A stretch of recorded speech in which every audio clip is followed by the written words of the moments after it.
Chapter 28. உபாகமம் 28ஆம் அதிகாரம் and read verse 58 and 59. 58ஆம் 59ஆம் வசனங்கள். Deuteronomy 28, 58 and 59. உபாகமம் 28, 58, 59ஆம் வசனங்கள். உன் தேவனாகிய கர்த்தர் என்னும் மகிமையும் பயங்கரமுமான நாமத்திற்கு பயப்படும்படிக்கு நீ இந்த புஸ்தகத்தில் எழுதியிருக்கிற இந்த நியாயப்பிரமாண வார்த்தைகளின் படியெல்லாம் நடக்க கவனமாயிராவிட்டால் கர்த்தர் நீங்காத பெரிய வாதைகளாலும் நீங்காத கொடிய ரோகங்களாலும் உன்னையும் உன் சந்ததியையும் அதிசயமாய் வாதித்து, if thou wilt not observe to do all the words of this law that are written in this book, that thou mayst fear this glorious and fearful name, the Lord thy God, then the Lord will make thy plagues wonderful, and the plagues of the seed, even a great plague, and of long continuance, and sore sicknesses, and of long continuance.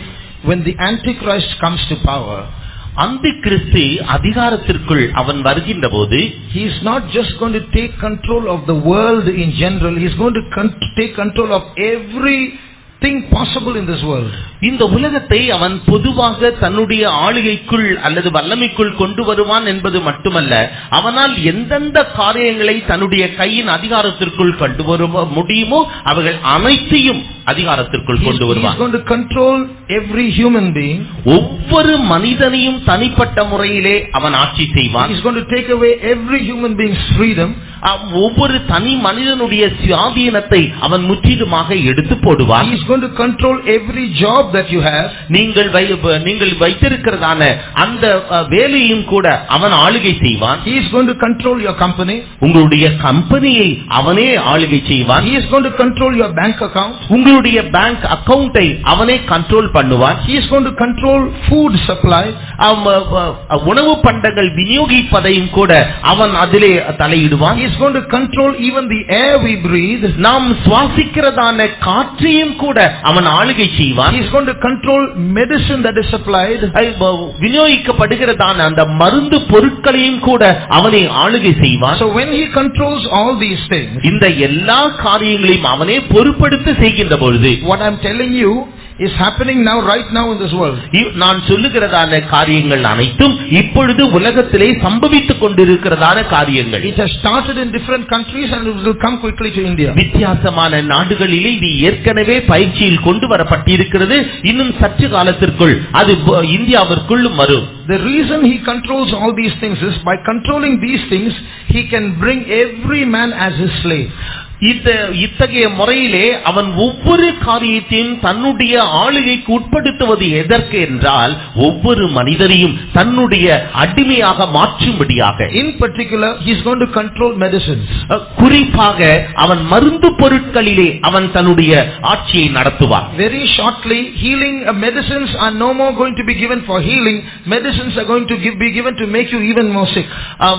பொதுவாக இந்த மருந்துகள் கொடுப்பது நம்முடைய சுகத்திற்கு அல்ல. இனிமேல் இந்த மருந்துகள் கொடுப்பது நம்முடைய சுகத்திற்காக அல்ல, அந்த மருந்து பொருட்களை உட்கொள்வதன் மூலமாக நம்முடைய வியாதி அதிகமாக பெருகுவதற்காக. Without anybody's permission, because the Antichrist is in charge, he will modify medicines so that those who eat it those who take it won't be healed of their diseases. They will fall sick and become weaker in other ways. அந்திகிறிஸ்துவின் அரசாட்சி காலத்திலே மருந்து பொருட்களை உட்கொள்ளுபவர்கள் அவர்கள் வியாதியிலிருந்து சொஸ்தம் அடையாமல் அதற்கு பதிலாக தாங்கள் அந்த வியாதியிலே மோசமடைந்து பலவீனமடைந்து மற்ற வியாதிகளை அவர்கள் பற்றிக் கொள்வார்கள். So when human beings become weak, they become dependent. மனித வர்க்கமானது பலவீனமடையும் பொழுது அவர்கள் மற்றவர்களை சார்ந்து காணப்படுவார்கள். So when they become dependent, then they need the Antichrist. மற்றவர்களை சார்ந்திருக்கின்றதான ஒரு காலகட்டம் வருகின்ற பொழுது அவர்கள் அந்திகிறிஸ்துவை சார்ந்து கொள்வார்கள். Then he can force every human being to move his way. ஆகவே அந்த காலகட்டத்திலே எல்லா மனித வர்க்கத்தையும் தன்னுடைய வழியிலே கொண்டு வரும்படியாக அவன் நிர்பந்தப்படுத்துவான். This is going to happen even before Jesus comes. இயேசு கிறிஸ்து வரும் முன்பாகவே இத்தகைய காரியங்களானது சம்பவிக்கும். It is at that time that the beauty of divine healing is going to be exposed. அந்த நாளில் தான் தெய்வீக சுகத்தினுடைய மேன்மையானது அது வெளிப்படுத்தப்படும். Today those who fall sick, we have an alternative. I'll wait for 2-3 days. If nothing happens, I can go to the doctor. இன்றைக்கோ வியாதிப்படுபவர்கள் 2-3 நாட்கள் நான் தெய்வீக சுகத்திற்காக காத்துக் கொண்டிருப்பேன். அது நான் சுகமடையாவிட்டால் நான் உடனடியாக மருத்துவரை நாடி செல்வேன். In Luke we read of the ancient physicians who treated a particular woman. லூக்கா எழுதின சுவிசேஷத்திலே அந்த காலத்தில் இருந்ததான அந்த மருத்துவர்கள் ஒரு குறிக்கப்பட்ட ஸ்திரீக்கு சுகமளிக்கும்படியாக முயற்சித்ததை குறித்து அங்கு சொல்லப்பட்டிருக்கிறது. It's written that she spent all her living on doctors, but she did not become better. On the contrary, she became only worse. தன்னுடைய தன் வைத்திருந்ததான எல்லா பணத்தையும், தன்னுடைய வாழ்க்கையில் அவள் வைத்திருந்த அத்தனை பணத்தையும் அவள் மருத்துவரிடத்திலே செலவழித்து சற்றாகிலும் குணமடையாமல் அவளுடைய வியாதியோ இன்னும் மோசமாயிற்று என்று நாம் வாசிக்கின்றோம். So that's going to happen again. மறுபடியுமாக இந்த காரியம் தான் சம்பவிக்க போகிறது. It's happening for some diseases, but it's going to happen now. It's going to get worse. இப்பொழுது சில வியாதிகளுக்கு மாத்திரமே அவ்வாறு காணப்படுகிறது என்றாலும் இனிவரும் காலத்திலோ எல்லா வியாதிகளுக்கும் அது காணப்பட்டு அந்த வியாதியானது முற்றி மோசமடையும். Because one of the plans of the coming global government is they have to reduce the population. இனி வரப்போகிறதான இந்த உலக அரசாங்கத்தினுடைய ஒரு முக்கியமான நோக்கம் என்னவென்றால் ஜனத்தொகையை வெகுவாக குறைக்க வேண்டும். Now India is one of more than 250 countries. India 250 நாடுகளுக்கு மேலாக சேர்ந்ததான ஒரு தேசம். There are more than 250 countries in the world and India is one of them. 250 நாடுகள் இந்த உலகத்திலே காணப்படுகிறது, அதிலே இந்தியாவும் ஒன்று. But India's population is 17% of the whole world. முழு உலகத்தின் ஜனத்தொகையிலே 17% India வைத்திருக்கின்றது. So if they are going to reduce the population, they are going to reduce the population by 1 billion. 1 billion அளவிற்கு அவர்கள் ஜனத்தொகையை குறைக்க போகிறார்கள். That means 100 crores. அதனுடைய அர்த்தம் 100 கோடி. To reduce population by 100 crores, it means they have to kill 100 crore people. 100 கோடி ஜனத்தொகையை குறைக்க வேண்டும் என்று சொன்னால் அந்த 100 கோடி ஜனத்தை அவர்கள் கொல்ல வேண்டும். Now they can't take a knife and go about killing people. That's illegal. ஏதோ ஒரு கத்தி எடுத்துக்கொண்டு ஜனங்களை குத்தி கொல்வது என்பது சட்ட விரோதமானது. But if they can kill people without their knowing it, அவர்களுக்கு தெரியாமலே ஜனத்தை கொல்லுவார்கள் என்றால் then they can escape. அப்படி என்றால் அவர்களால் தப்பிக்க இயலாது. That's what they are planning to do. இதைத்தான் அவர்கள் செய்யும்படியாக திட்டமிட்டு இருக்கிறார்கள். So the air is being poisoned. காற்றானது அது மாசுபடுத்தப்படுகின்றது. The medicines are being poisoned. இப்பொழுது இருக்கிறதான அந்த மருந்துகளுக்குள்ளே விஷம் ஏற்றப்படுகிறது. By injecting artificial preservatives into food is being poisoned. உணவுப் பொருட்களை பாதுகாக்கும்படியாக அவைகளுக்குள் செலுத்தப்படுகிறதான அந்த மருந்து பொருட்களே அது விஷமாக காணப்படுகின்றது. Where can the sick go for healing? அப்படி என்றால் வியாதிப்பட்டவர்கள் சுகமாக்கப்படும்படியாக அவர்கள் எங்கே செல்ல முடியும்? A time will come when people will start flocking the church for healing. ஒரு காலகட்டம் வரும், அப்பொழுது சுகத்திற்காக ஜனங்கள் மந்தையாக அவர்கள் ஆலயங்களை நோக்கி வருவார்கள். At that time அந்த நாளிலே God will exalt those who have been standing for the truth. தெய்வீக சுக சத்தியத்திற்காக உறுதியாக நிற்பவர்களை அவர்தாமே உயர்த்துவார். They are going to be the doctors of the near future. அவர்கள் தான் இனி வரப்போகிறதான ஜனக்கூட்டத்திற்கு மருத்துவர்களாக காணப்படுவார்கள். They will pray and lay hands on the sick and the sick will recover. அவர்கள் தங்களுடைய கரங்களை வியாதியஸ்தர் மேல் வைத்து ஜெபிப்பார்கள், அப்பொழுது வியாதியஸ்தர்கள் சொஸ்தமடைவார்கள். Because they have paid a price in their life by believing on Jesus amidst opposition. எதிர்ப்புகளின் மத்தியிலே கர்த்தராகிய இயேசு கிறிஸ்துவை விசுவாசித்து அவர்கள் அதற்கென்று விலை கிரயம் செலுத்தி இருக்கிறார்கள். Now coming back to the key verse that we read, நாம் வாசித்ததான அந்த மூல வார்த்தைக்கு வருகின்ற போது we read of chronic diseases. இங்கு நாம் மிகவும் முற்றியதான நோய்களை குறித்து காணுகின்றோம். Chronic means they don't get healed easily, they keep on prolonging.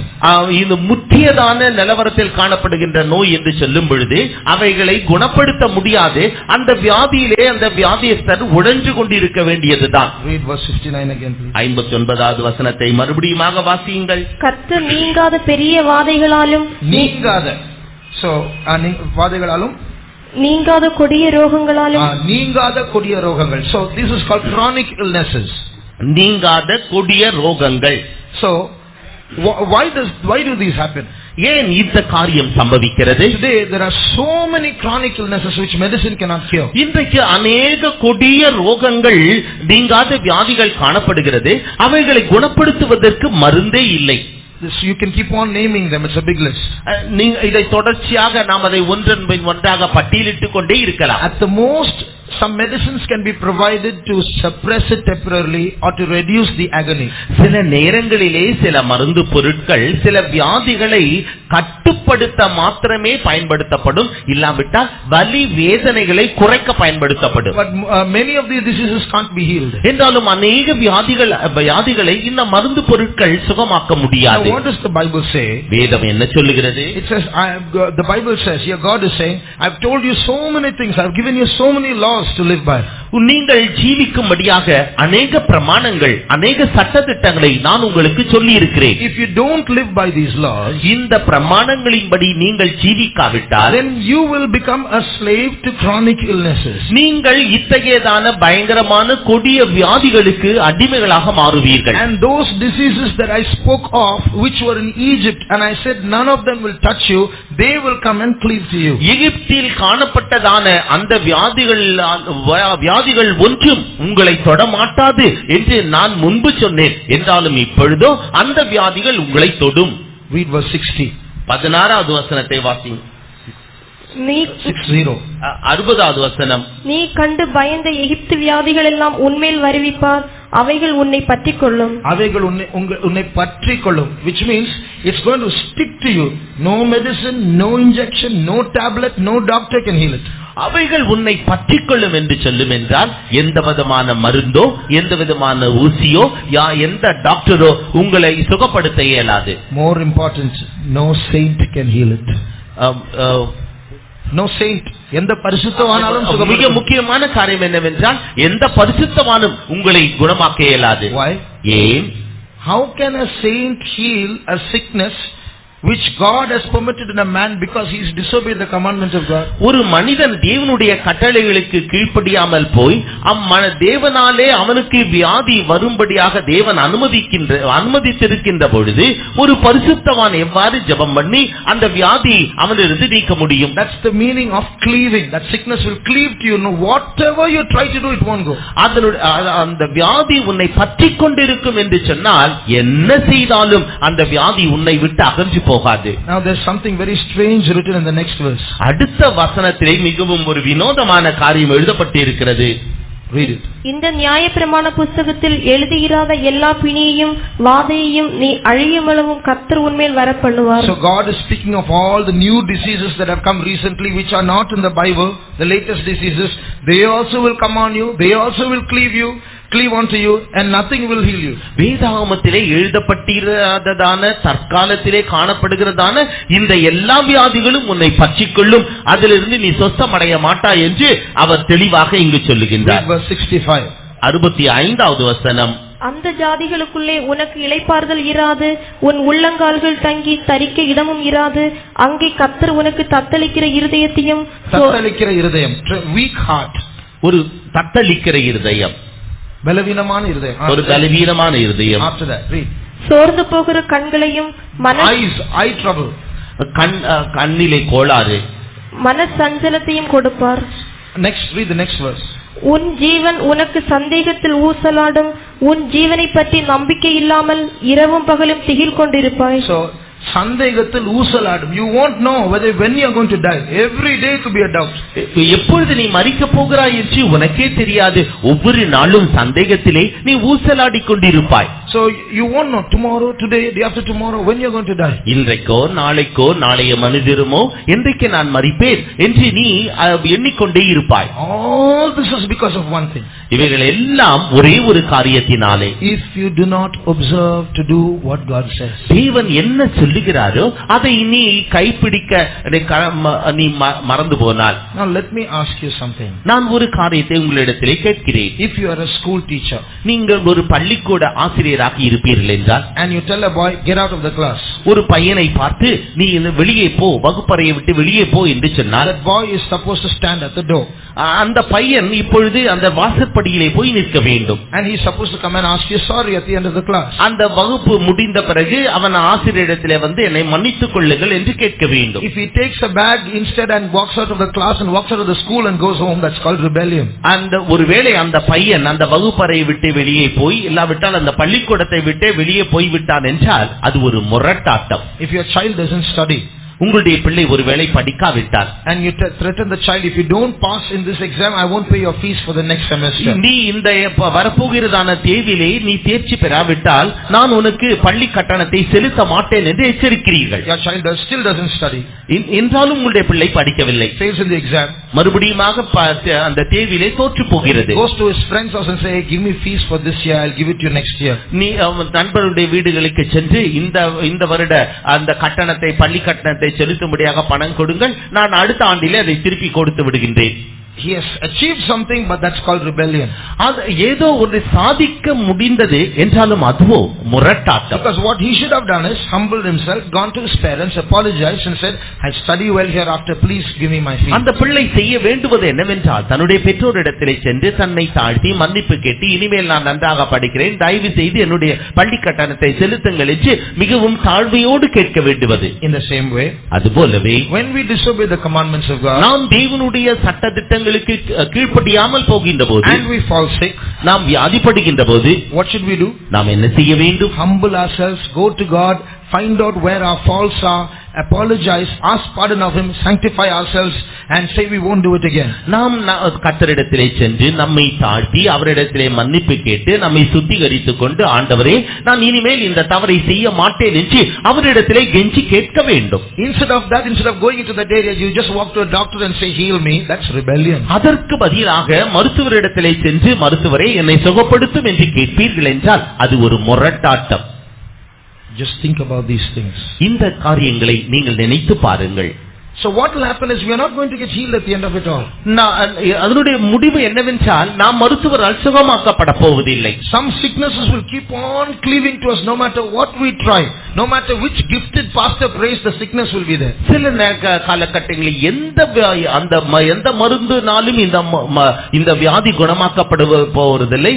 எந்த வரம் பெற்ற பாஸ்டர் நமக்காக ஜெபித்தாலும் கூட நாம் அந்த வியாதியிலிருந்து சொஸ்தமாக்கப்பட போவதில்லை.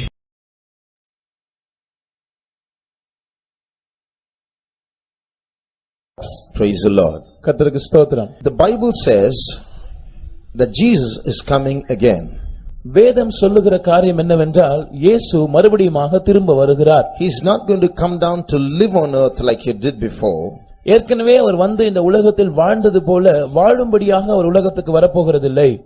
He's going to appear in mid-air for a split second to snatch away his faithful ones. அவருக்கு உண்மையா இருக்கிறவர்களை பறித்து கொண்டு போகும்படியாக மத்திய ஆகாயத்திலே ஒரு க்ஷண பொழுது மாத்திரம் அவர் தோன்றுவார். After that, this world is going to plunge into a 7-year period of darkness. அதற்கு பிற்பாடு இந்த உலகமானது ஒரு 7 வருட கால இருண்ட காலத்துக்குள் அது சிக்கிக்கொள்ள போகிறது.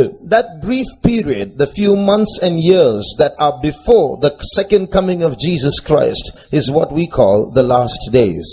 இயேசு கிறிஸ்துவின் இரண்டாம் வருகைக்கு முன்பாக இருக்கிறதான அந்த சில மாதங்களை அல்லது நாட்களை நாம் கடைசி நாட்கள் என்று அழைக்கிறோம். And Jesus has warned us that we should not be left behind when he comes. இயேசு வரும்போது நாம் கைவிடப்பட்டு போக கூடாது என்பதற்காக இயேசு இதை குறித்து நமக்கு ஏற்கனவே எச்சரிப்பை கொடுத்திருக்கிறார். So these meetings are kept so that we can wake up to know what's going on around us and lift up our heads and get ready to meet Jesus when he comes.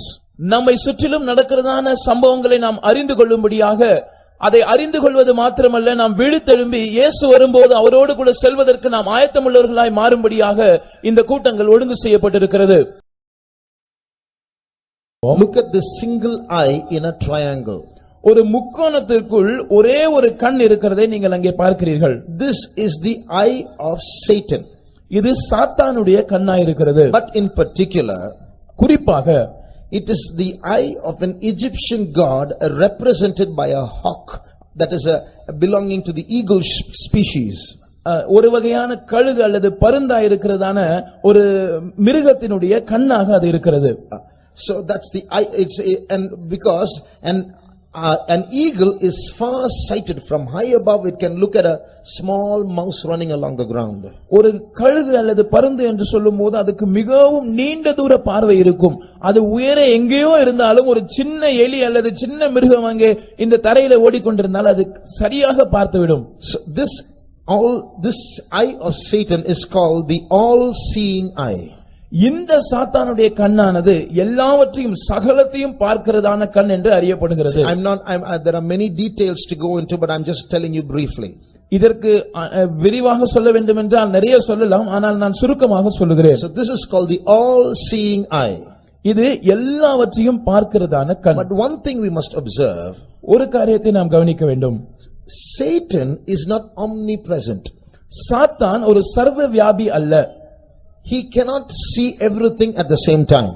எல்லாவற்றையும் ஒரே நேரத்தில் பார்ப்பது அவனால் கூடாத ஒரு காரியமா இருக்கிறது. Read Job chapter 1. யோபு முதலாம் அதிகாரத்தை வாசிக்கும்போது and read verse 7. 7ஆம் வசனத்தை வாசிப்போம். கர்த்தர் சாத்தானை பார்த்து நீ எங்கே இருந்து வருகிறாய் என்றார். சாத்தான் கர்த்தருக்கு பிரதியுத்தரமாக பூமி எங்கும் உலாவி அதில் சுற்றித் திரிந்து வருகிறேன் என்றான். And the Lord said unto Satan, Whence comest thou?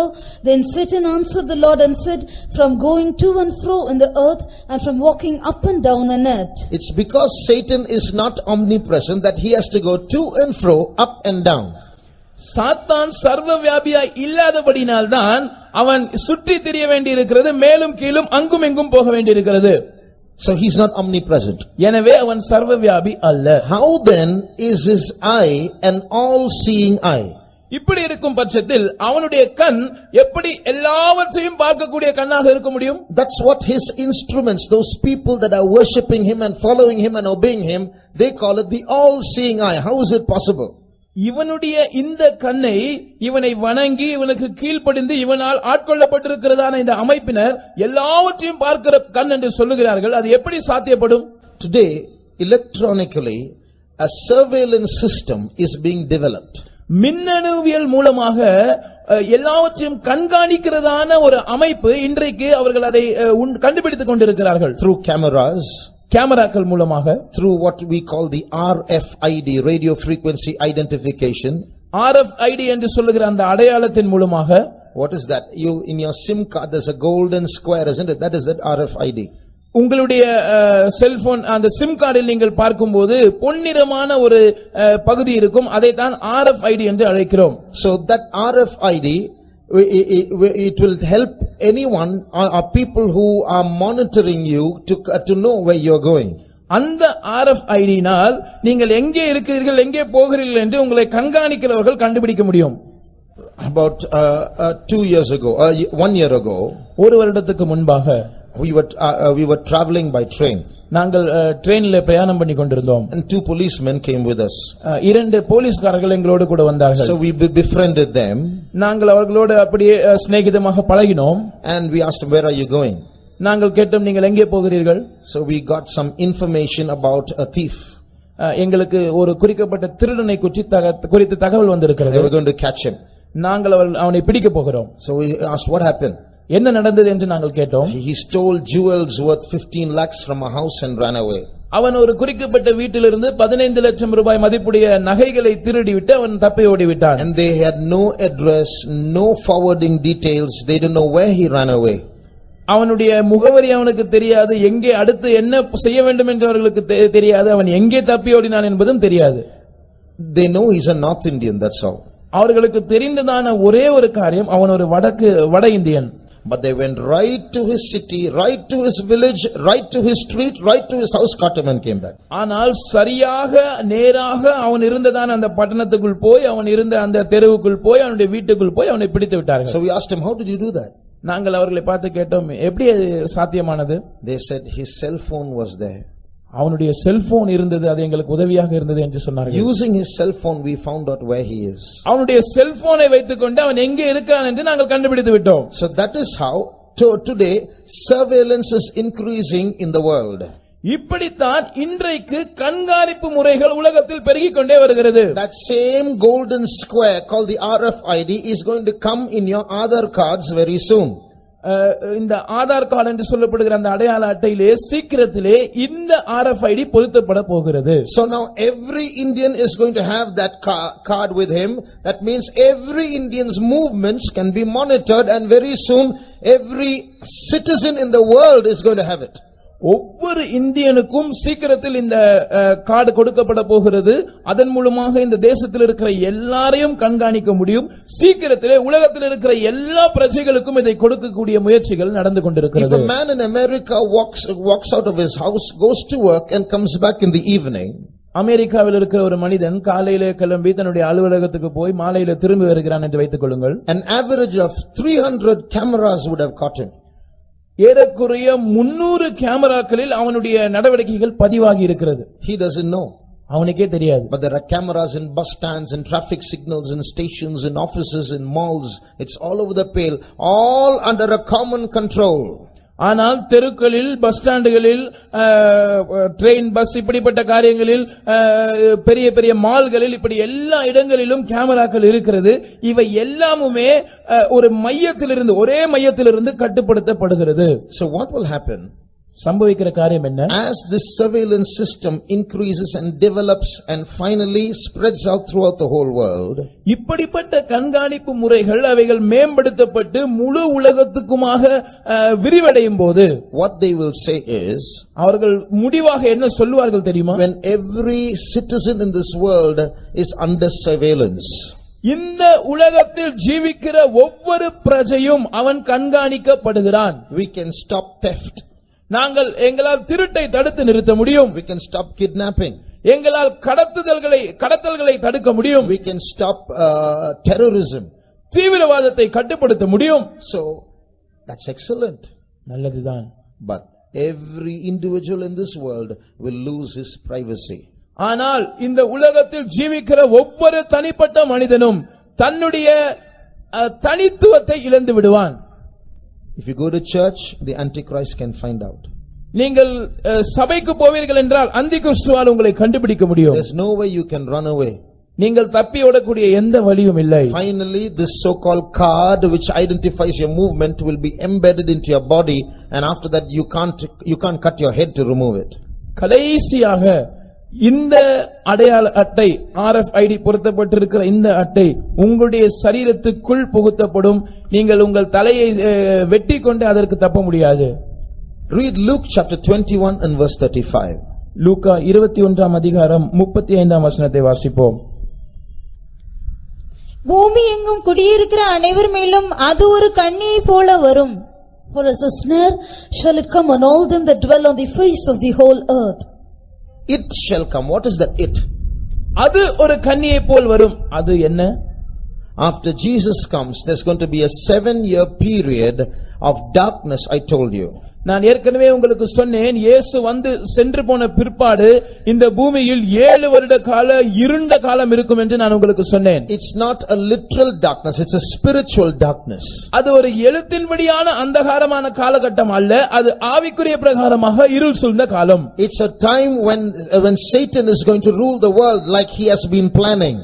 சாத்தான் எப்படி இன்றைக்கு திட்டம் தீட்டிக் கொண்டிருக்கிறானோ அதே போல நிஜமாக இந்த உலகத்தை ஆளப் போகிறதான ஒரு காலகட்டம். So that period is it shall come as a snare upon those who dwell the earth. இங்கே சொல்லப்பட்டிருக்கிற அது என்று குறிக்கப்படுகிற அந்த காலம் அதுதான். அந்த காலம் ஒரு கண்ணியை போல இந்த பூமியின் மேல் வரும். That is the meaning of that eye. That is how electronically the eye of Satan comes as the all-seeing eye. இந்த கண் அதுதான். இந்த கண்ணின் மூலமாக மின்னணுவியலின் உதவியோடு கூட இந்த முழு உலகத்தையும் கண்காணிக்கக்கூடிய கண்ணாக அது மாறும். So that is how Satan's eye becomes an all-seeing eye, because he is going to take control of this global surveillance system. இந்த விதத்தில்தான் சாத்தானுடைய கண் அது எல்லாவற்றையும் பார்க்கிற கண்ணாக மாறும்.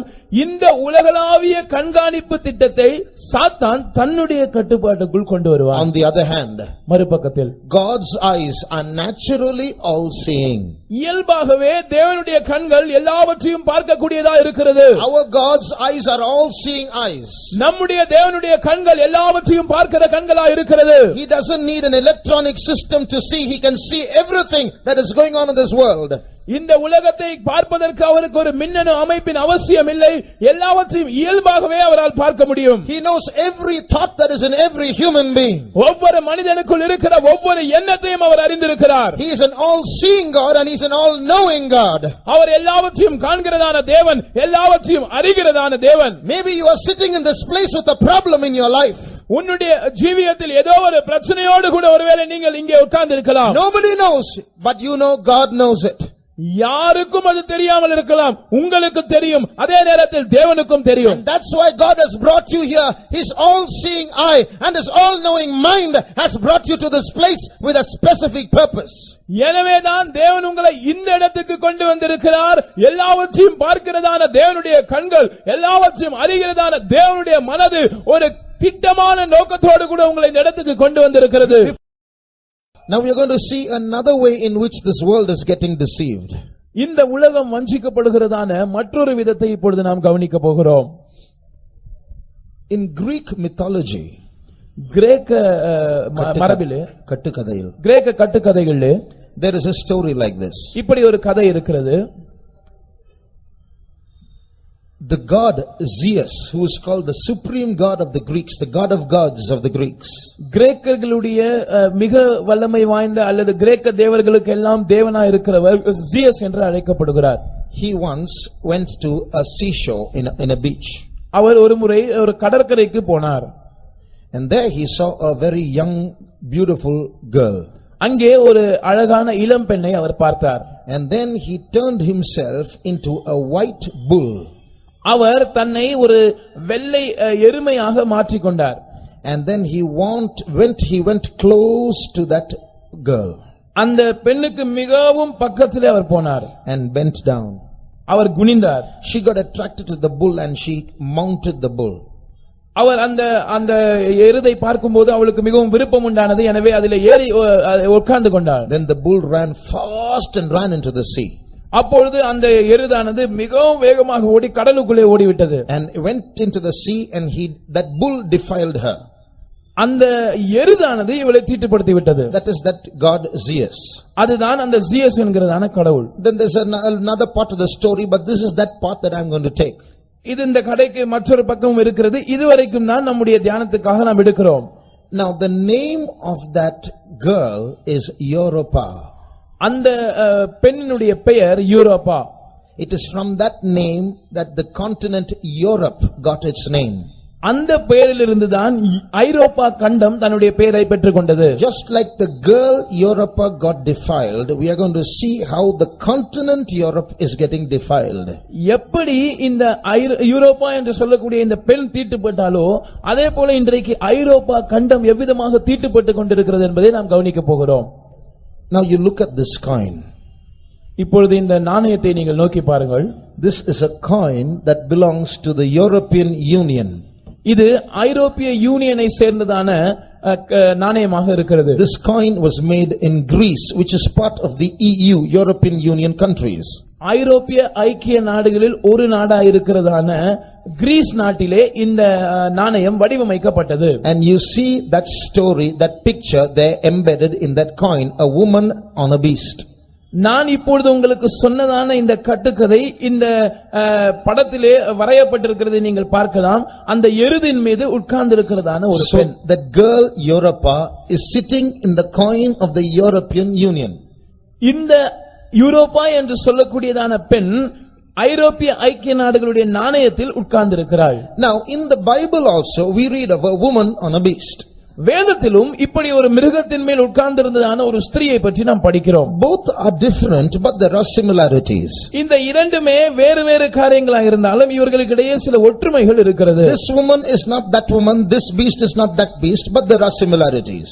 அந்த மிருகம் இந்த மிருகம் அல்ல, அந்த ஸ்திரீ இந்த பெண்ணும் அல்ல, ஆனால் இவர்களுக்குள் சில ஒற்றுமைகள் இருக்கிறது. Read Revelation chapter 17 and verse 3. வெளிப்படுத்தின விசேஷம் 17ஆம் அதிகாரம் அதன் 3ஆம் வசனத்தை வாசிப்போம். ஆவிக்குள் என்னை வனாந்தரத்துக்கு கொண்டு போனான். அப்பொழுது 7 தலைகளையும் 10 கொம்புகளையும் உடையதும் தூஷணமான நாமங்களால் நிறைந்ததுமான சிவப்பு நிறமுள்ள மிருகத்தின் மேல் ஒரு ஸ்திரீ ஏறி இருக்க கண்டேன்.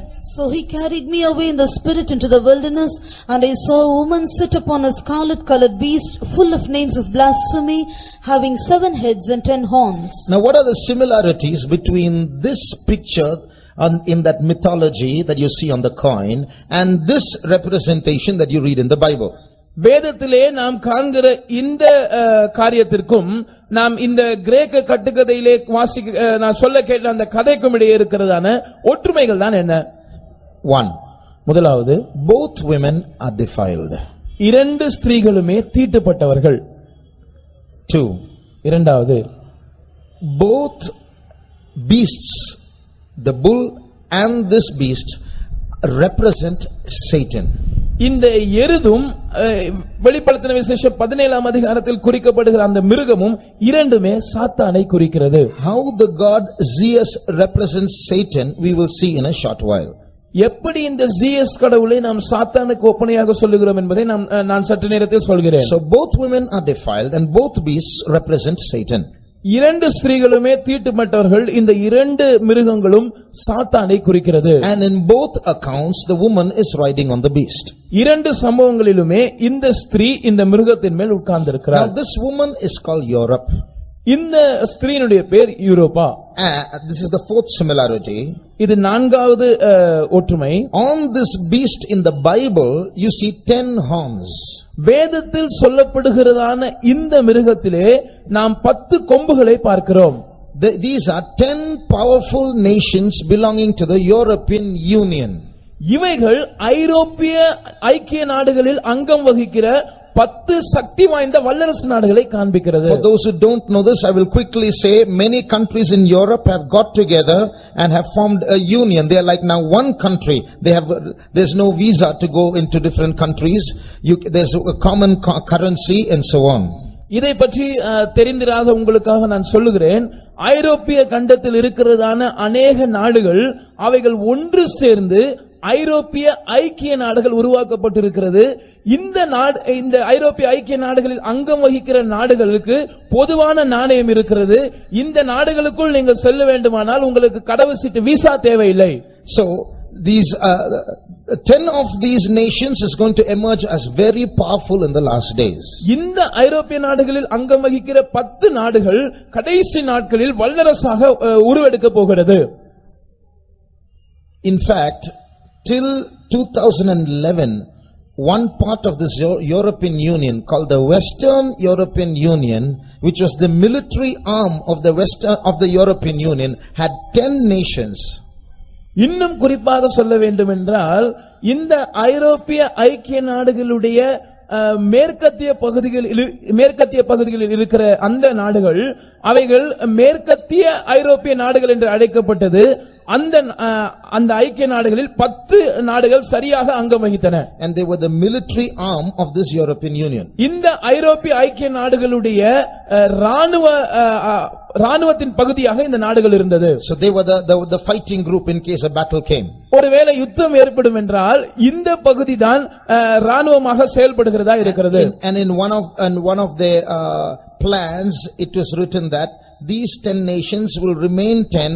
There will be no extra membership. This will always be 10. அவர்களுடைய செயல் திட்டத்தில் இப்படியாக எழுதப்பட்டிருக்கிறது. இந்த மேற்கு பகுதியில் இருக்கிற ஐரோப்பிய ஐக்கிய நாடுகள் எப்பொழுதும் 10 நாடுகளாகத்தான் இருக்கும். ஒரு நாடு கூட இதற்கு கூடுதலாக இதில் சேர்க்கப்படாது. But suddenly in 2011 they disbanded and they say we don't cease to exist anymore. ஆனால் திடீரென்று 2011ஆம் வருஷத்தில் இந்த மேற்கத்திய ஐரோப்பிய ஐக்கிய நாடுகளை அவர்கள் கலைத்து விட்டார்கள்.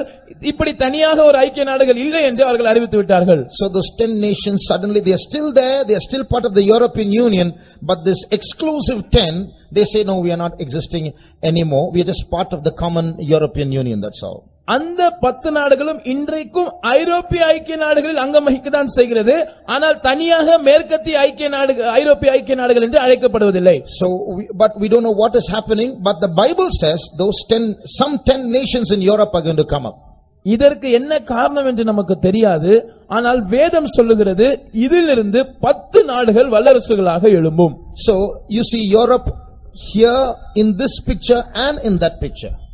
ஐரோப்பா கண்டத்தை நீங்கள் இந்த படத்திலும் அந்த படத்திலும் கவனித்து பாருங்கள். So what is going to happen in the last days? This European Union is going to emerge as a great power.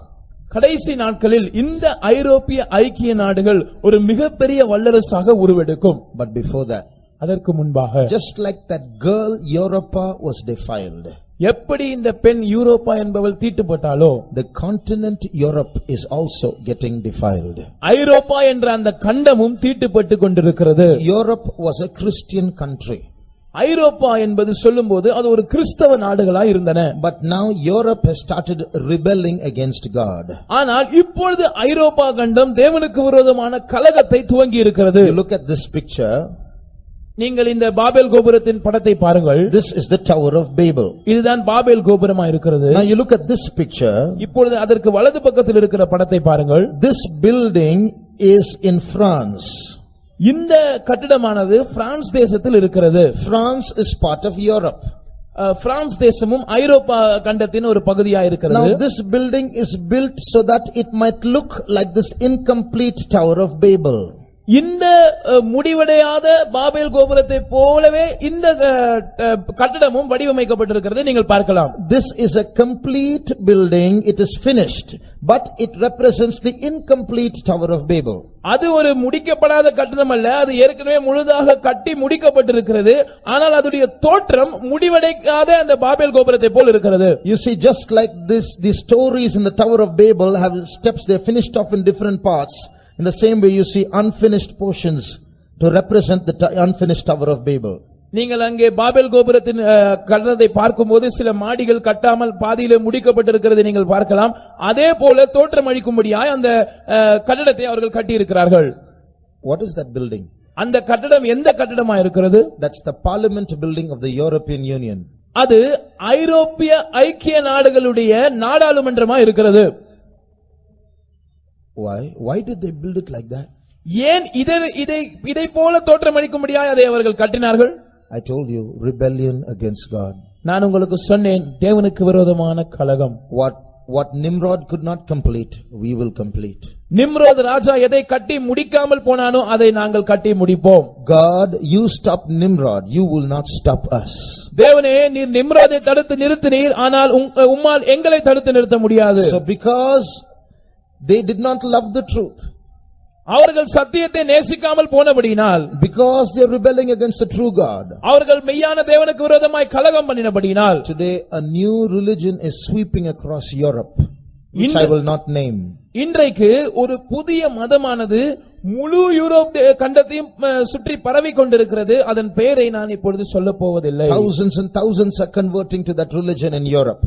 ஆயிரக்கணக்கான ஜனங்கள் ஒவ்வொரு நாளும் அந்த மதத்துக்கு மதம் மாறிக்கொண்டிருக்கிறார்கள் ஐரோப்பா கண்டத்திலே. Like Europa was defiled, Europe is getting defiled.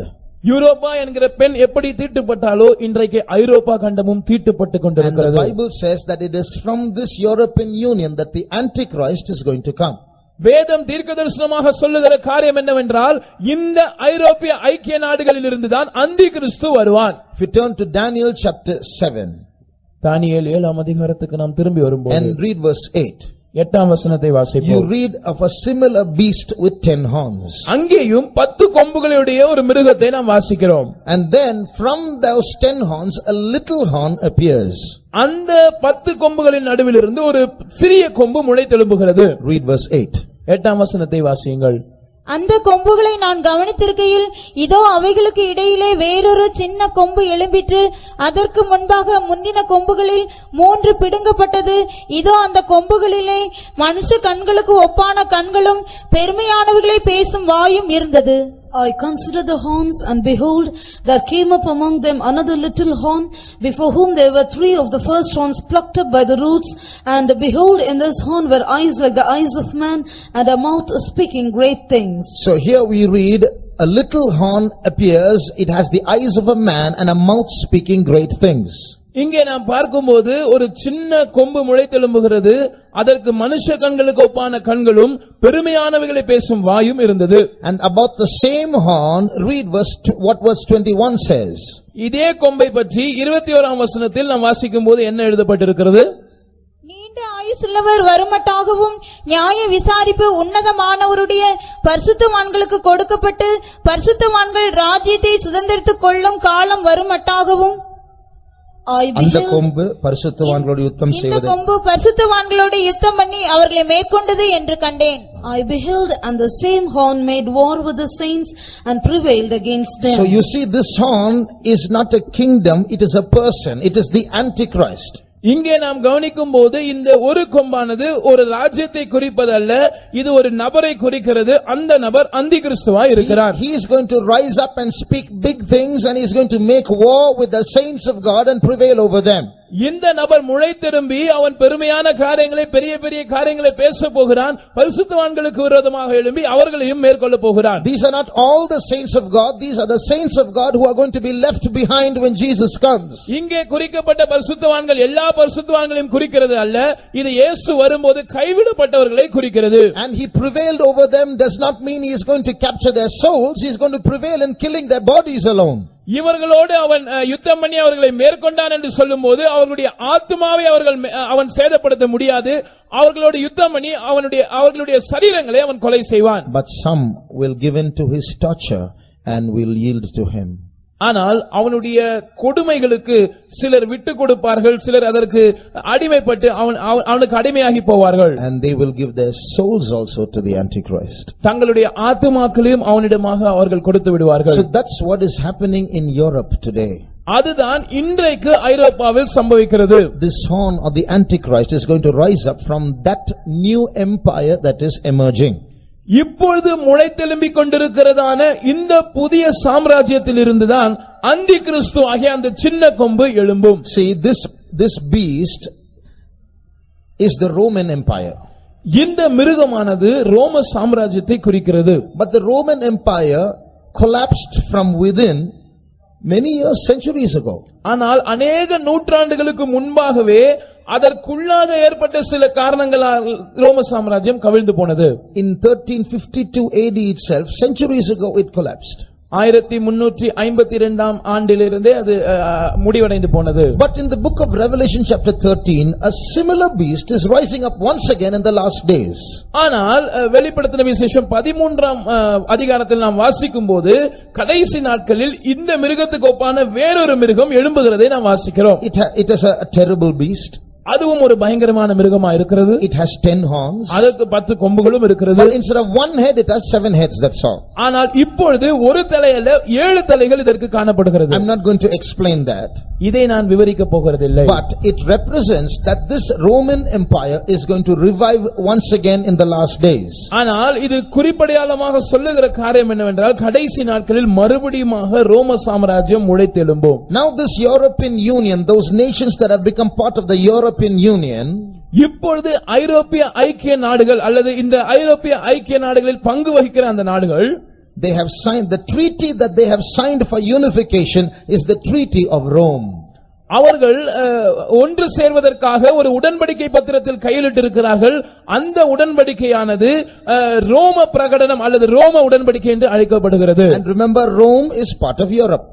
இந்த ரோம் பட்டணமானது ஐரோப்பா கண்டத்தின் ஒரு பகுதி என்பதை நீங்கள் மனதில் வைத்துக் கொள்ள வேண்டும். And it is from this reviving Roman Empire that the Antichrist is going to emerge. மறுபடியுமாக புத்துயிர் பெற்றுக் கொண்டிருக்கிறதான இந்த ரோம சாம்ராஜ்யத்தில் இருந்துதான் அந்தி கிறிஸ்து எழும்புவான். So Europe is getting defiled. ஐரோப்பா கண்டம் தீட்டுப்பட்டு கொண்டிருக்கிறது. The whole world is getting defiled. முழு உலகமும் தீட்டுப்பட்டு கொண்டிருக்கிறது. And so we are telling the church of God and the children of God and the newcomers who have come here, We are appealing to you, get close to Jesus quickly, because things are going to become worse and worse as days go by. இங்கே வந்திருக்கிறதான தேவனுடைய சபைக்கும் தேவனுடைய ஜனங்களுக்கும் புதிதாய் வந்திருக்கிறவர்களுக்கும் நாங்கள் தாழ்மையாய் வேண்டுகோள் விடுக்கிறோம். நீங்கள் இயேசுவிடம் நெருங்கி வாருங்கள். ஏனென்றால் கடைசி நாட்கள் நெருங்கிவிட்டது. நாட்கள் போக போக கொடுமையான காரியங்கள் சம்பவிக்க போகிறது. The whole world is going to go into rebellion against God. முழு உலகமும் ஒன்று சேர்ந்து தேவனுக்கு விரோதமாய் கலகம் பண்ண போகிறது. And as a result, அதன் விளைவாக crores and crores and crores and crores of people are going to die in this world. கோடி கோடியாய் ஜனங்கள் மரிக்க போகிறார்கள். Before I close, ഞാൻ അവസാനിപ്പിക്കുന്നതിന് മുമ്പായി I want to tell you, ഞാൻ നിങ്ങളോട് പറയട്ടെ, we have been speaking about heaven and hell and about how to get there. നാം സ്വർഗ്ഗത്തെയും നരകത്തെയും കുറിച്ച് പറഞ്ഞ് എപ്രകാരം സ്വർഗ്ഗത്തിൽ പോകും എന്നാണ് പറഞ്ഞുകൊണ്ടിരുന്നത്. Very soon, the world is going to see hell on earth itself. അതിവേഗം ഈ ഭൂമിയിൽ തന്നെ ലോകം നരകത്തെ ദർശിക്കുവാൻ പോകുകയാണ്. Slowly it is happening. വളരെ പതുക്കെ അത് സംഭവിച്ചുകൊണ്ടിരിക്കുന്നു. Have you seen a lizard catching a cockroach? നിങ്ങൾ ഒരു പല്ലി ഒരു പാറ്റയെ പിടിക്കുന്നത് നിങ്ങൾ കണ്ടിട്ടുണ്ടോ? It goes very slowly, so subtly that the cockroach won't see the lizard approaching.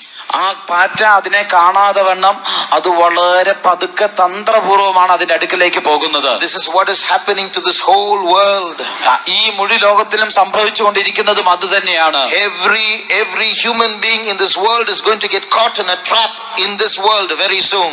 ഈ ഭൂമിയിൽ ജീവിക്കുന്ന ഓരോ മനുഷ്യനും എത്രയും വേഗം ഈ ഭൂമിയിൽ തന്നെ പിടിപെടുവാൻ പോകുന്നു. The Bible prophesies that very soon one man is going to rule the world. വേദപുസ്തകം പ്രവചിക്കുന്നത് അതിവേഗം ഒരു മനുഷ്യൻ ഈ ഭൂമിയെ മുഴുവൻ ഭരിക്കുവാൻ പോകുന്നു. Today India has a government. ഇന്ന് ഇന്ത്യക്ക് ഒരു സർക്കാരുണ്ട്. America has its government. അമേരിക്കയ്ക്ക് വേറൊരു സർക്കാരുണ്ട്. Sri Lanka and Pakistan have their governments. ശ്രീലങ്കയിലും പാകിസ്ഥാനിലുമൊക്കെ വേറെ വേറെ ഗവൺമെന്റുകളുണ്ട്. But very soon, very soon, the whole world is going to come under one government. എന്നാൽ അതിവേഗം ഈ മുഴു ലോകവും ഏക സർക്കാരിന്റെ കീഴിൽ വരുവാൻ പോകുകയാണ്. Bible says it's not going to be just a government, it's going to be a dictatorship. It's one man who's going to rule the world, not a body of people. വേദപുസ്തകം പറയുന്നത് അതൊരു സർക്കാരായിരിക്കുകയില്ല, ഏക മനുഷ്യൻ നടത്തുന്നതായ ഒരു ഏകാധിപത്യ ഭരണമായിരിക്കുമെന്നാണ്. And that man will not have any human affection. His name is called beast. ആ മനുഷ്യന് മാനുഷികമായി യാതൊരു അവസ്ഥകളും കാണുകയില്ല, സ്നേഹവും കാണുകയില്ല. അവന്റെ പേർ തന്നെ മൃഗം എന്നാകുന്നു. Because he has the heart of a beast.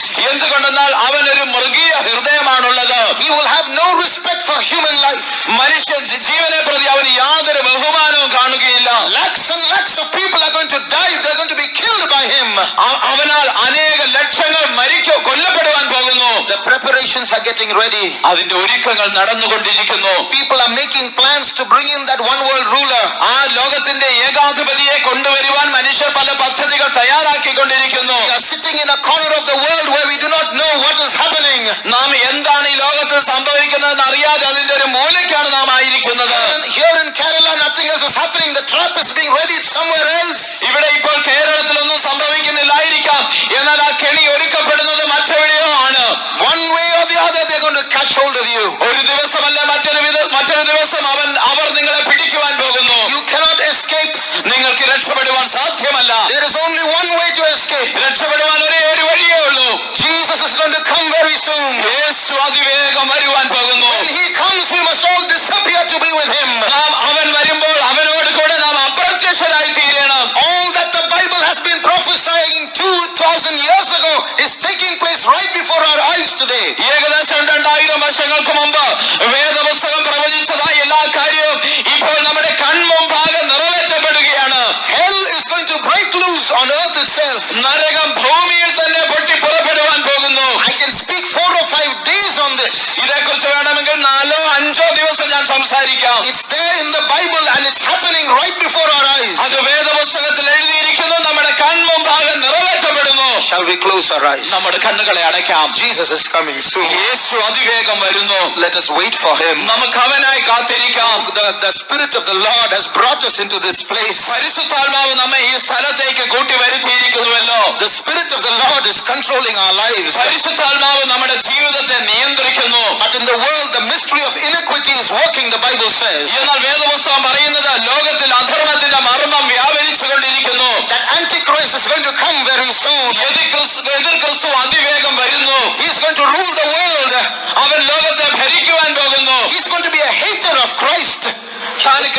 വെറുക്കുന്നവനാകുന്നു. He's going to kill those people who follow Christ. യേശുവിനെ അനുഗമിക്കുന്നവരെ കൊല്ലുന്നവനാകുന്നു. But before that, എന്നാൽ അതിനു മുമ്പായി let us surrender to the potter. നമുക്ക് കുശവന്റെ കയ്യിൽ നമ്മെ തന്നെ ഏൽപ്പിച്ചു കൊടുക്കാം. How many will surrender like clay into the hands of the potter? കുശവന്റെ കയ്യിൽ കളിമണ്ണ് എന്ന പോലെ എത്ര പേർ ഇന്ന് ഏൽപ്പിച്ചു കൊടുക്കുന്നു? Not 99%, 100% I surrender to my Savior. 99%അല്ല, 100% എന്റെ രക്ഷകനായി എന്നെ തന്നെ ഏൽപ്പിക്കുന്നു. My family, എന്റെ കുടുംബത്തെ, my plans, എന്റെ പദ്ധതികൾ, my body, എന്റെ ശരീരം, my possessions, എനിക്കുള്ളതെല്ലാം, my future, എന്റെ ഭാവി, my spirit, എന്റെ ആത്മാവിനെ, my desires, എന്റെ ആഗ്രഹങ്ങളെ, my thoughts, എന്റെ ചിന്തകളെ, my emotions, എന്റെ വികാരങ്ങളെ, everything I surrender into the hands of the heavenly potter. എല്ലാം ആ സ്വർഗീയനായ കുശവന്റെ കയ്യിലേക്ക് ഞാൻ സമർപ്പിക്കുന്നു. Those who will surrender 100%, put up your hands. 100% ഏൽപ്പിച്ചു കൊടുക്കുന്നവർ തങ്ങളുടെ കരമുയർത്തിയാട്ടെ. Lord, we are the clay. കർത്താവേ, ഞങ്ങൾ കളിമണ്ണാകുന്നു. Lord, you are the potter. കർത്താവേ, നീ കുശവനാകുന്നു. Now as we surrender ourselves, ഇപ്പോൾ ഞങ്ങളെ തന്നെ ഏൽപ്പിച്ചു തരുമ്പോൾ the heavenly potter is going to come into our emotions, സ്വർഗീയ കുശവൻ നമ്മുടെ വികാരങ്ങളിലേക്ക് ഇറങ്ങി വരുവാൻ പോകുകയാണ്. to enter into our thoughts. അവൻ നമ്മുടെ ചിന്തകളിലേക്ക് കടന്നു വരികയാണ്. He's going to enter into our weak bodies. നമ്മുടെ ബലഹീന ശരീരത്തിലേക്ക് അവൻ ഇറങ്ങി വരികയാണ്. He's going to enter into our houses. അവൻ നമ്മുടെ ഭവനത്തിലേക്ക് കടന്നു വരികയാണ്. He's going to enter into our spirit. നമ്മുടെ ആത്മാവിലേക്ക് അവൻ ഇറങ്ങി വരികയാണ്. He's going to enter into our family. നമ്മുടെ കുടുംബത്തിലേക്ക് അവൻ ഇറങ്ങി വരികയാണ്. He's going to enter into our future. നമ്മുടെ ഭാവിയിലേക്ക് അവൻ കടന്നു വരികയാണ്. He's going to fight against our adversaries. നമ്മുടെ ശത്രുക്കൾക്ക് വിരോധമായി അവൻ യുദ്ധം ചെയ്യുവാൻ പോകുന്നു. Now that anointing is coming. ഇപ്പോൾ ആ അഭിഷേകം ഇറങ്ങി വരുന്നു. Now that fire is coming down. ഇപ്പോൾ ആ അഗ്നി ഇറങ്ങി വരികയാണ്. இது ஜீவனுள்ள தேவன் நடத்துகிறதான கூட்டமாய் இருக்கிறபடினால் வானத்தையும் பூமியையும் படைத்ததான மெய் தேவன் நமக்கு ஜீவனை கொடுத்து நேசித்து ரத்தத்தை சிந்தினதான அந்த இயேசு நடத்துகிற கூட்டமாய் இருக்கிறபடினால் இந்த ஒரு சிறு கூட்டத்தின் மூலமாக இந்த முழு நாட்டும் அசைக்கப்படும். ஏனென்றால் நம்முடைய தேவன் எல்லைக்குட்பட்ட தேவன் அல்ல, அவர் சர்வ வல்லமுள்ள தேவன். முழு பூமியும் அவருக்கு முன்பாக நடுங்கட்டும். ஆண்டவருக்குள் கலிகூறுவமாக, நம்மை ரட்சித்த கண்மலையில் கலிகூறுவமாக. இந்த ரட்சிப்பின் வல்லமையானது பூமியின் எல்லை எங்கும் பரவி அநேக ஆயிரங்களை கர்த்தர் கொண்டு வர போகிறார். ஆமென். அந்த கலிகூறுதலோடு மறுபடியும் பாடுவோமாக. எதெல்லாம் நடக்க கூடாது அப்படின்னு சொல்லி நம்ம நினைச்சிட்டு இருந்தோமோ அது எல்லாமே நடந்துட்டே இருக்கு. எதெல்லாம் நம்ம செய்ய மாட்டோம்னு சொல்லிட்டு இருந்தோமோ அதெல்லாம் நமக்கு தெரியாமே நம்ம செஞ்சிட்டு இருக்கோம். இந்தியா பிழைச்சிருச்சுன்னு சொல்லிட்டு இருக்காங்க. இந்தியா இன்னும் பிழைக்கவில்லை. இந்தியா இப்போதுதான் ஆரம்ப கட்டத்தில் நிற்கிறது என்கிற உண்மையை இதன் வழியாக புரிந்து கொள்ளலாம். ஒன் வேர்ல்ட் ஆர்டர் ஜனவரி 9ஆம் தேதி நம்முடைய தமிழ் போக்ஷம் சார்பா ஒரு காணொளி பதிவு செய்யப்பட்டது. நவம்பர் டிசம்பர்ல பாபா வாங்கா நோஸ்ட்ராடமஸ் பிரெடிக்ஷன் என்பது பதிவு செய்யப்பட்டது. இந்த 3 காணொளியை பார்க்காத நபர்கள் தயவு செஞ்சு பார்த்துருங்க. டெஸ்கிரிப்ஷன்ல அதனுடைய லிங்க் இருக்கு. இதுக்கும் நம்ம இப்ப பேச போறதுக்கும் நிறையவே சம்பந்தம் இருக்கிறது. கனெக்டிங் த டாட்ஸ் பாகம் 2ஐ தான் பார்க்க போகிறோம். இதில் பார்க்க வேண்டிய விஷயங்கள் என்ன அப்படின்னா, இந்த ரிசெஷன் வரப்போகுது, பொருளாதார வீழ்ச்சி வரப்போகிறது அப்படின்னு சொன்ன உடனே பெரிய பெரிய தொழில் நிறுவனங்களுடைய சிஇஓனுடைய பணங்கள் என்ன ஆனது என்கிற ஒரு கேள்வி கேட்டிருக்கிறீர்களா?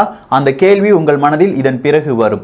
ட்ரியேஜ் அப்படிங்கிற ஒரு வார்த்தையை நம்ம போன பதிவுல சொன்னோமே, அதனுடைய உண்மை தன்மை என்ன அப்படிங்கறத இந்த பதிவுல நம்மால உணர்ந்து கொள்ள முடியும். ஒன் வேர்ல்ட் ஆர்டர், இந்த உலகத்தையே ஒரு நபர் ஆட்சி செய்ய முடியுமா என்கிற கேள்விக்கான பதிலும் இந்த ஒரு பதிவில் இருக்கும். G20 மாநாட்டில் நடந்த உண்மையான சம்பவங்கள் என்ன அப்படிங்கிறதும் இந்த பதிவில் இருக்கும். எதையுமே மிஸ் பண்ணிடாதீங்க.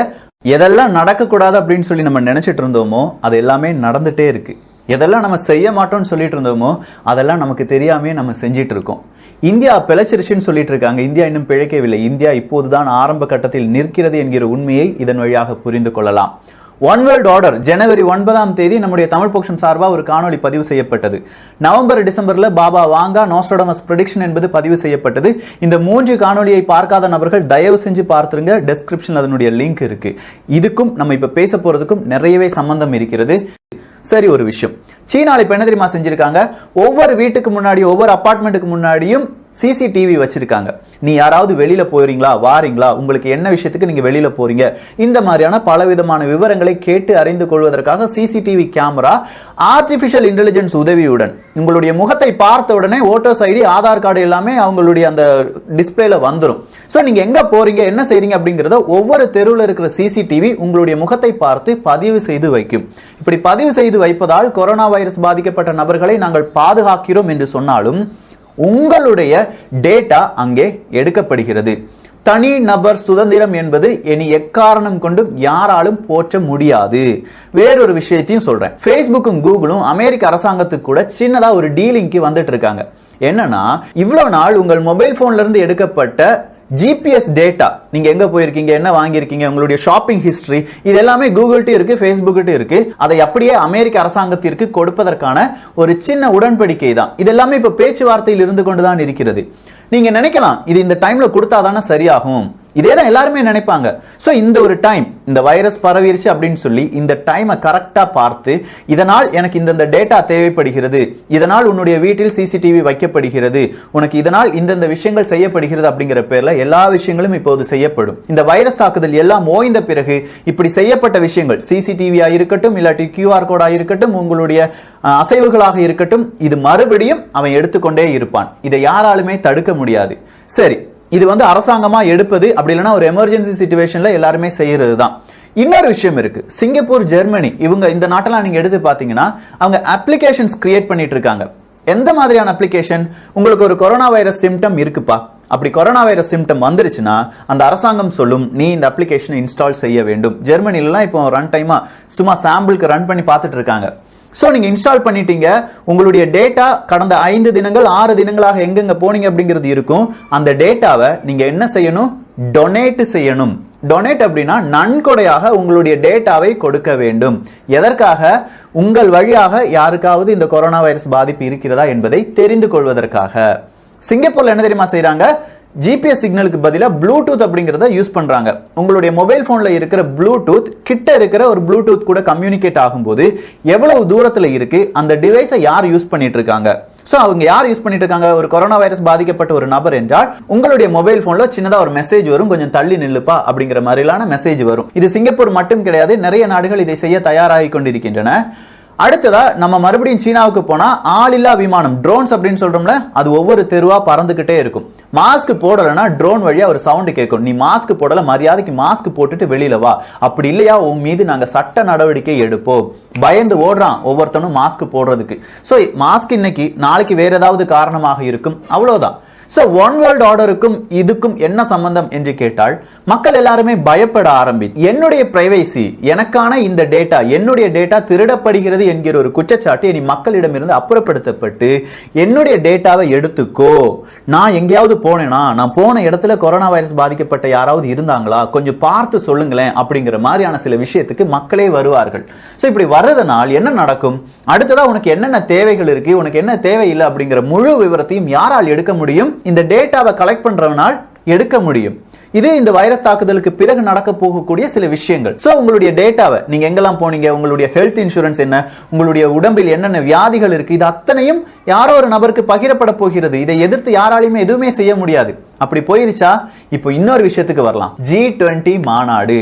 இந்த G20 மாநாடு உலக நாடுகள்ல 20 நாடுகள் சேர்ந்து ஒரு மாநாடா அமர்ந்து இந்த மாதிரி வைரஸ் வந்துருச்சுப்பா, நம்ம என்ன செய்யணும் அப்படின்னு சொல்லும்போது ஒவ்வொரு நபர்களும் அவங்களுடைய விஷயங்கள் எல்லாமே இப்படி செய்யலாம், நம்ம இத்தனை ரூபாய் நன்கொடையாக கொடுக்கலாம், இத்தனை ரூபாய் கடன் வாங்கலாம், இப்படி எல்லாம் பேசிட்டு இருக்கும்போது ஒரு நபர் சொல்றாரு, வேற வழியே கிடையாது, எல்லா நாடுகளும் சேர்ந்து ஒற்றை அரசாங்கத்தை உருவாக்க வேண்டும்.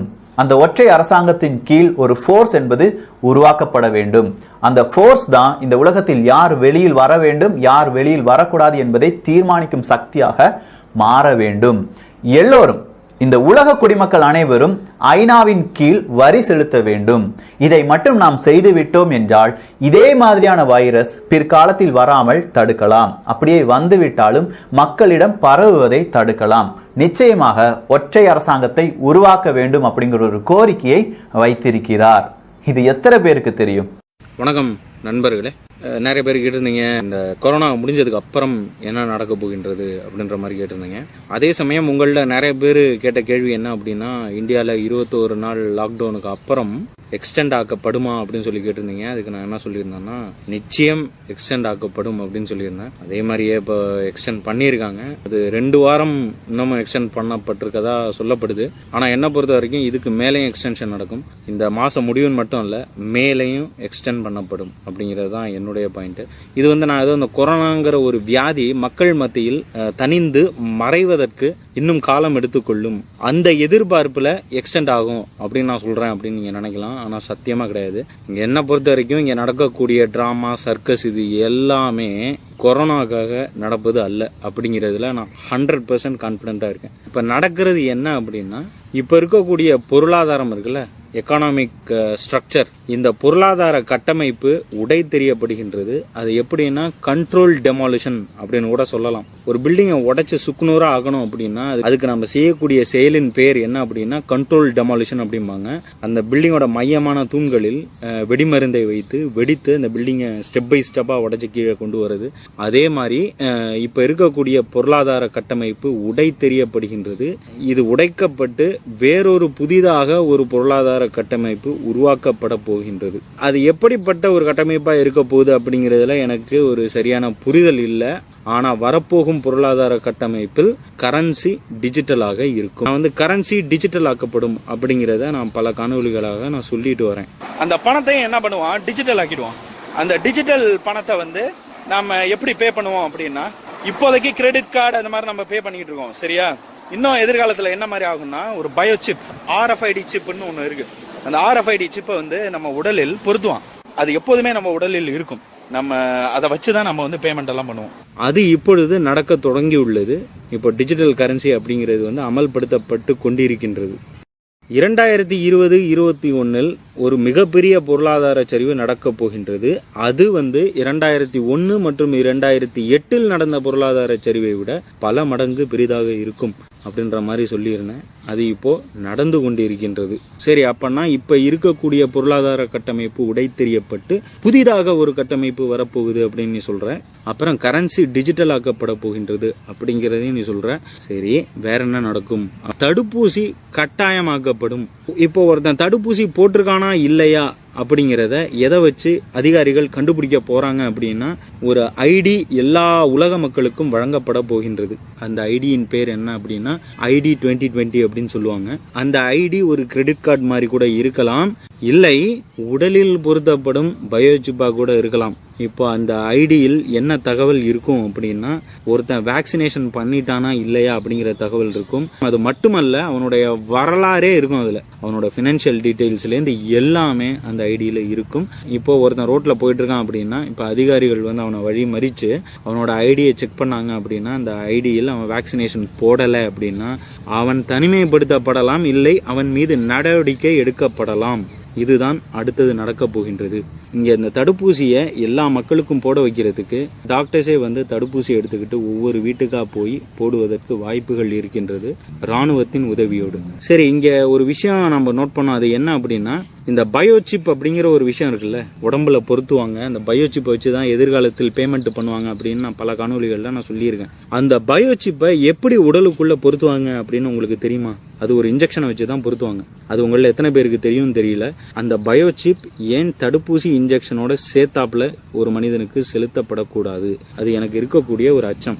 ஏன்னா இன்னைக்கு இந்த கிறிஸ்தவ மதத்தை சார்ந்தவர்களாக இருக்கட்டும், இல்லை இஸ்லாமியர்களாக இருக்கட்டும், இவர்கள் அனைவருக்கும் அவர்களின் மதம் என்ன சொல்லுது அப்படின்னா, ஒரு காலம் வரும், அந்த காலத்தில் உலகில் இருக்கும் அனைத்து மனிதர்களின் கைகளிலோ இல்லை நெற்றியிலோ ஒரு முத்திரை பதிக்கப்படும். அந்த முத்திரையின் பெயர் என்ன அப்படின்னா மார்க் ஆஃப் தி பீஸ்ட் அப்படிம்பாங்க.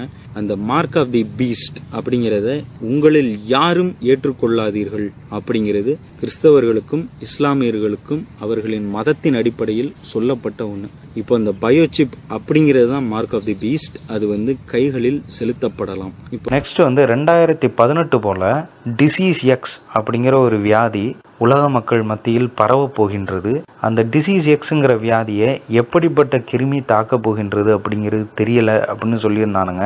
மில்லியன் கணக்கில் மக்கள் இறந்து மடிவார்கள் அப்படின்னு சொல்லப்பட்டுச்சு. இங்க நான் என்ன கேட்குறேன்னா, என்ன கிருமின்னு தெரியாது, எப்படிப்பட்ட வியாதின்னு தெரியாது, ஆனா டிசீஸ் எக்ஸ் அப்படிங்கிற ஒரு வியாதி பரவும் அப்படின்னு எப்படி இவனுங்களுக்கு தெரிஞ்சது? அப்படி இருக்கும் பொழுது எதுக்காக இந்த செய்தி? சைக்காலஜிக்கலா மக்களை ப்ரிப்பேர் பண்றான். இப்படி ஒரு வைரஸ் தாக்குதல் நடந்தது என்றால் அது ஒரு மிகப்பெரிய பாதிப்பை ஏற்படுத்தும் அப்படிங்கிற ஒரு அச்சம் கொண்ட ஒரு எதிர்பார்ப்பை மக்கள் மனதில் விதைக்கின்றான். அப்பதான் உண்மையான அந்த பிரச்சனை நடக்கும் பொழுது மக்கள் அதை பார்த்து அஞ்சுவார்கள்.